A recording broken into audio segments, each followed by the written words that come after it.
Welcome to the Emotional Eating Unwrapped podcast. I'm your host, Alana Kessler, an emotional eating and weight loss coach for women looking to fall in love with eating, create healthy attachments with food, and lose weight sustainably. Hello, everyone, and welcome to another episode of Emotional Eating Unwrapped. I'm your host, Alana Kessler, and I am excited about this episode this week because it is one that is near and dear to my heart, and it's also an episode and a topic that comes up so much when I work with women one-on-one, and I think it's just something that is universal for most women, not all women, but today we're going to be talking about how emotional eating and our relationship with our body impacts dating. And before we get started on this topic, I want to just say that this episode is definitely for women who dating and cultivating a lifelong partnership with somebody is a priority. If it is not a priority for you to be dating and creating a partnership with someone or an intimate romantic relationship with somebody, if that is not on your bingo card, then this episode might not be for you. But this episode is specifically going to be talking about how our relationship with eating and healing emotional eating and really being authentic with how we want to feel in our bodies, especially if that's weight loss, and how that whole arc impacts how we show up dating and how we can create that relationship that we want. Because I know that specifically for me, this was huge. Many of you know this, but I didn't get married until I was 40. I met my husband, I was 39 actually. And for me, I was one of those girls and, grew up into a young woman and a woman who I really just craved that partnership, that person who could be my ride or die, was going to be my husband. I wanted marriage. I didn't necessarily want children, and my husband and I are not having children, but I always wanted that partner.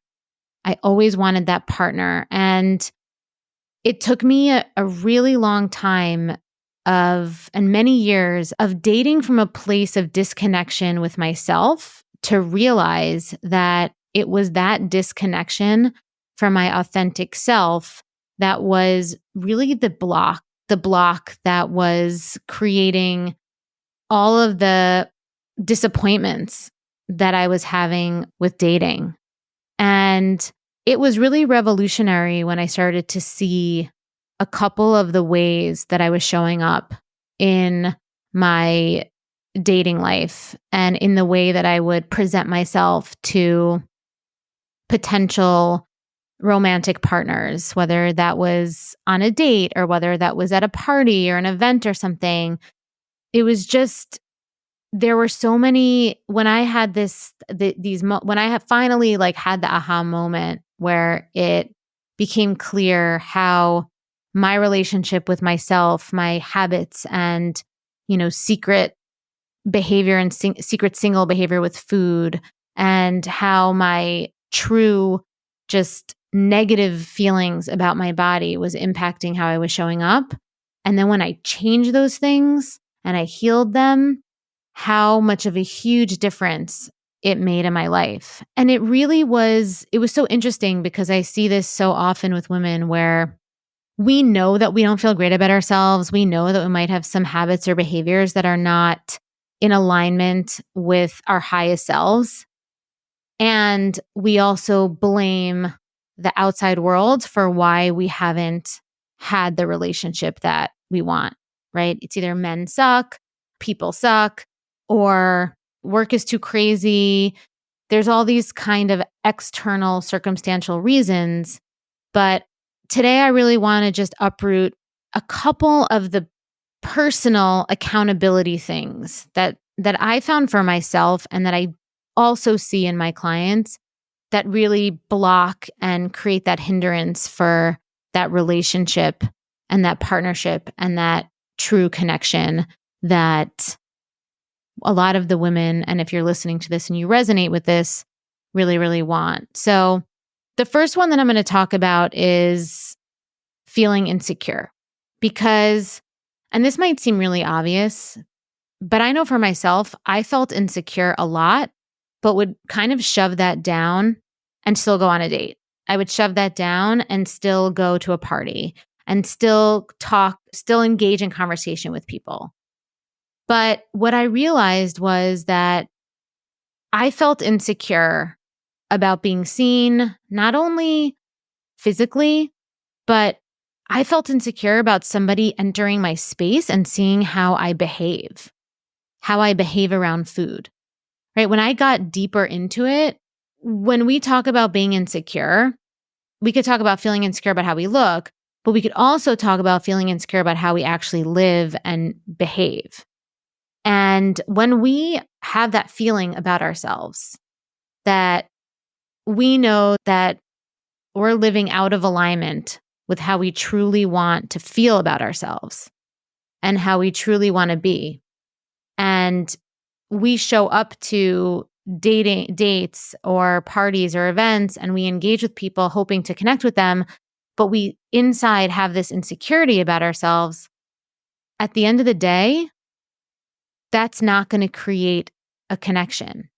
That might create, what could happen is that you show up and you're a version of yourself, right? You could show up, maybe you show up as like the mask that you want people to see. But I know for myself, and I've seen it with my clients as well, that mask only goes so far. And that mask is a double-edged sword because that mask might get people interested, but ultimately that mask is going to feel like a burden. And that mask is going to feel like a cage. And ultimately, that mask is going to keep people at arm's length, and you're not going to create the relationship that you want.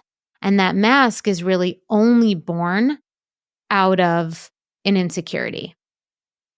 And so when we're willing to face that insecurity and do the work it takes to create alignment in all the areas that make us feel insecure, that is like a fast lane towards connection because we're connecting with ourselves. Okay, so moving from insecure with ourselves to secure with ourselves in an authentic and honest way, and really taking that time and effort to heal those behaviors and patterns, lose the weight if weight gain and feeling not great in your body is what is causing you to put on that mask and present yourself in a way where you're hiding part of yourselves. If that's what you're doing, healing that is so key. If you don't heal that, you're going to continue to find yourself in disappointing relationships. And to the next point is what likely can often happen is that you end up attracting unavailable people, right? You end up attracting people that are toxic, people that make you feel bad about yourself, people that trigger certain anxiousness, within you. So this is important also because when we aren't connected to ourselves and we're emotionally unavailable to ourselves, we will attract emotionally unavailable people into our lives. And what happens when we attract emotionally unavailable people into our lives is we end up in nervous system chaos. And we end up being pulled out of our own center, and we end up either falling into super anxious attachment where we end up pursuing people that aren't nice to us or giving to get, right? We do, hoping that we'll get in return, but then we don't. Or we could end up creating rifts with people where we expect people to read our minds. We expect people to understand our needs, to read our minds without us having to communicate them. And it ends up like we have really high expectations and those relationships fall apart, right? So when we attract people that are emotionally unavailable because we're emotionally unavailable to ourselves, we are not going to feel a cohesiveness and an alignment with another person because either they create this push and pull, hot and cold, or we are more avoidant and we expect people to understand us, but we're avoidant with ourselves and we don't understand ourselves. We haven't communicated ourselves and they can't understand us. So there's no connection there to be had. Okay. So things like situationships, like I said, hot and cold relationships or dating situations, these are all, if you think about it, these are all types of dynamics which create a scenario where no one can really ever get too close to you. And what happens here is that we keep ourselves safe in this box of yearning. And what yearning does, and this is a box that I lived in probably for like 20 years. Okay, my friends could tell you this. What yearning does, limerence, unrequited love, like all these things, it allows us to feel really deeply, but from arm's length. Because as much as we say we want a relationship means total visibility. And as an emotional eater or somebody that hates her body, unconsciously, subconsciously, that is the last thing we really want deep down. The last thing we want deep down is total visibility, someone to totally see us in our vulnerable ways. So what our minds do is that they keep us in this place of fantasy while our real life plays out what we really feel safe receiving, which is not very much. And in our conscious world, we're like frustrated, disappointed, don't understand why this isn't happening for us, and continue to blame ourselves or continue to even pretend like we don't want relationships at all. That's another thing. Okay, just be like, forget it. This isn't something that's important to me at all. We just deny certain of our desires. We need to realize that it is our inner world that's creating this outer world.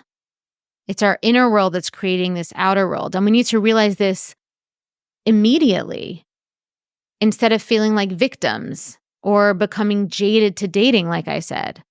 Because this mindset that it's out there, like it's what's out there that sucks, or it's out there that's making dating feel hard. We need to switch that around and do the work to become emotionally available to ourselves.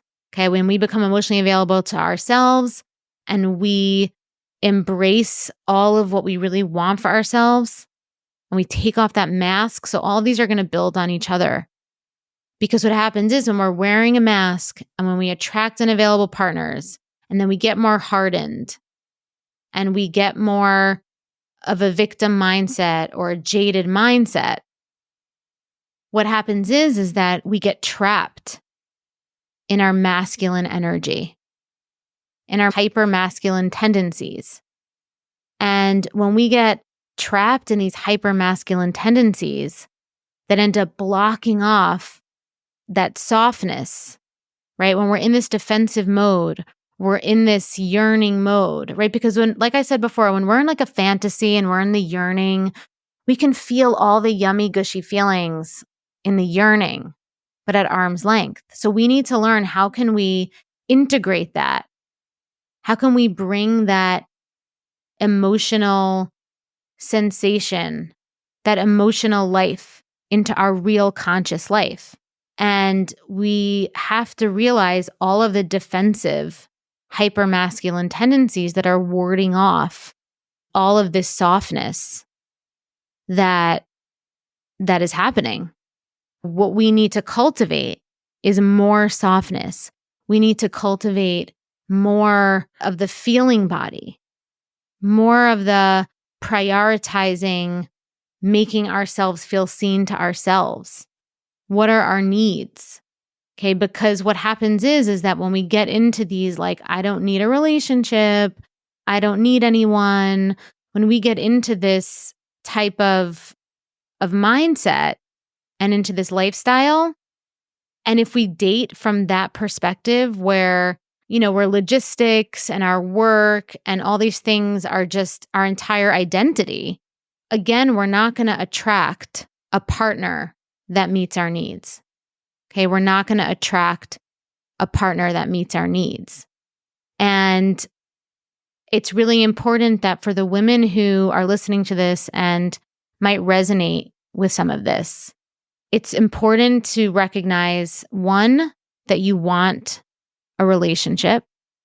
It's important to recognize how you want to feel in a relationship, what you want to be able to contribute to the relationship. What is your contribution? And what would you like to receive back from someone else? Really do the work to heal all the ways that you're showing up that might be pushing that away. When it comes to how does this relate to emotional eating and weight loss and our body, it goes back to the beginning of what I was saying, where if we are cut off from ourselves because we're using food as a coping mechanism and we want to hide that behavior from somebody, if we don't feel good in our bodies and we are afraid of somebody judging us because we're judging ourselves, that's going to keep people at arm's length and we're not going to be able to connect, and somebody's going to feel that. We're going to also attract unavailable people because we're unavailable to ourselves. These are the reasons why, if these things are true for you, if you are somebody who uses food as a coping mechanism, if you are somebody who feels like they want to lose weight and they don't feel great in their body, why healing that is so important. Not because it makes you more lovable to somebody else. You're already lovable. You're already worthy. But because you have to be honest and say, healing this is going to make me feel more lovable to me. I'm going to be able to show up not feeling like I need to hide any part of myself. I'm going to be able to show up not worrying about being found out or being seen or being judged, because I feel like my best and highest version of me. So this is why, and this is how healing emotional eating, healing your relationship with your body can impact dating, and why maybe if you are somebody who has this type of relationship with food and with your body, but you're so accomplished in other areas of your life, like work, and you're not finding success dating, and it's frustrating for you, this might be why. Because at work, we don't need to show up vulnerable. We don't need to show up understanding our needs, making our needs, expressing ourselves, communicating our desires, right? We don't have to do that at work. We don't have to be in touch with that feminine energy part of ourselves. We could just be in our masculine energy at work. And so that's why at work, we can put on a bit of a mask and it's fine, and we can create relationships and connections. But if you want to create an intimate partnership, and that's what you desire, you really have to dig deep and heal this piece of it. So on that note, thank you so much for joining me again today. Talking about this episode was so great. I hope you enjoyed it as much as I did. And if this episode resonated with you, please join me again next week with another new one about emotional eating, so you can fall in love with eating, start losing weight, and keep it off with sustainable strategies and lasting change. If you found this episode insightful, please subscribe, leave a review, and share it with those who may benefit from this empowering knowledge. I have lots of free resources on my site to support you on your journey to loving food and losing weight. Just go to www.bewellbyak.com. And until next time, I'm Alana, and thank you for listening to Emotional Eating Unwrapped.